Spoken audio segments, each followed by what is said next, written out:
One criticism that CNN faced, unfair or fair, during the Trump years, is that it became a sort of anti-Trump network. That the coverage was guided by a disdain for Trump. What did you make of that criticism? Do you think it was ever fair, and do you think that the network has tried to move away from that at all? I don't think the characterization is sound. I Mm. think that the network endeavored to provide the news and to provide the objective analysis through contributors who were across the spectrum, many of whom were in support of Trump, many of whom were not in support of Trump.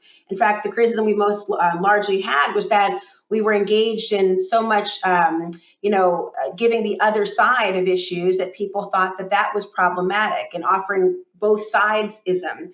So both can't be true. You can't accuse the network of being in one solid camp, and on the other hand, criticizing for providing both sides of issues, whether you think that both sides were warranted or not.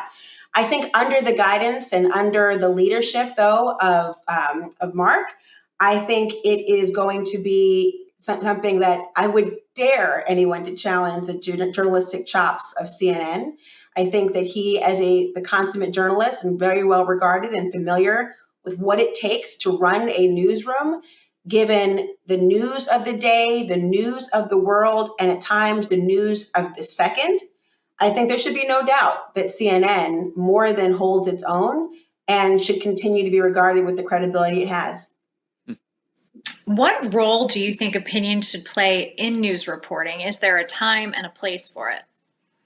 I think there is a time and a place for opinions as long as it's clearly established that you, in fact, are giving an opinion. It should not be couched under the guise or auspices of objective fact if it truly is your opinion. Now, it's difficult sometimes, I think, because every single journalist, whether it's MSNBC, CNN, or Fox, or anywhere in between, people have their own personal opinions about an issue. And certainly it might guide the types of stories they would like to cover. But there is a responsibility as a journalist to ensure that the audience is aware that the information you're providing is either fact or opinion. And if you don't make that distinction, you fail and you lose your credibility. And that's not something that can be easily reclaimed.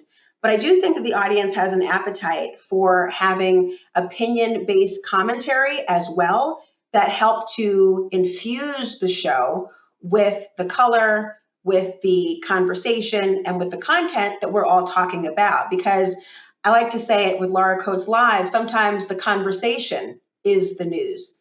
Take, for example, what's happening right now in the wake of the Israel-Hamas war and the continuing ongoing humanitarian crises.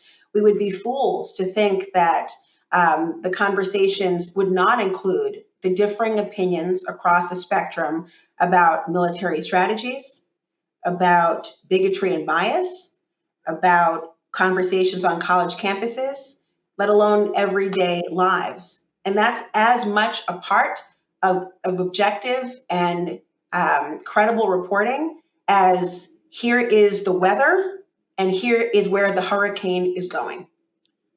You mentioned Fox there. I'm curious. Do you pay attention to Fox? What do you think, and what do you think about the way that network does news?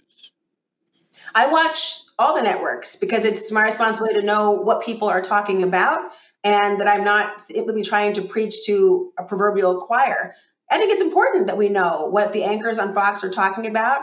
What are the priorities that they are laying out in terms of the content? MSNBC similarly, not because it's a competition, but because I want to know what people are thinking, what people are feeling, and what people are responding to and care most about. That's how you decide what the biggest stories of the day are. It also is an opportunity for us to ensure that we are giving the information, period. I don't look at what they're doing to just simply say, oh, they covered this story, so now we should cover this story. I look at it from the curious perspective that I have. But I ultimately want to know what the people care about and what the people have information about and where the gaps are, and I try to provide it.